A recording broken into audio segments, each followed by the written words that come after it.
Attack జరిగింది ఒక నెల ఉన్న తర్వాత దాంట్లో పుస్తకం రిలీజ్ చేశారు. 26/11 ఆర్ఎస్ఎస్ కి సాజిష్, అంటే ఆర్ఎస్ఎస్ కుట్ర. 26/11 అంటే ఇదంతా తీసుకెళ్లి ఆర్ఎస్ఎస్ మీద పెట్టాడు. కానీ వీళ్ళకి అల్ఫా చెట్టి కసబ్ దొరికిపోయాడు. అవును, అప్పుడు కూడా వీళ్ళు వాళ్ళ స్ట్రాటజీ అట్లనే పెట్టుకున్నారు.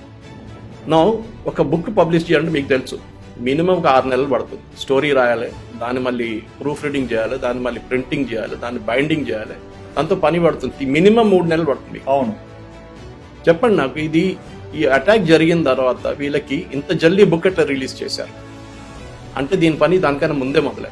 Exact, it's pre planned.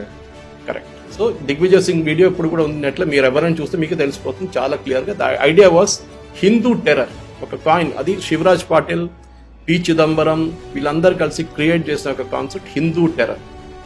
దాని తర్వాత మనం సంజౌతా ఎక్స్ప్రెస్ బ్లాస్ట్ లో కూడా చూసాం. నేను ఒక నిమిషం సంజౌతా గురించి మాట్లాడు. పాకిస్తాన్కి వెళ్ళే ట్రైన్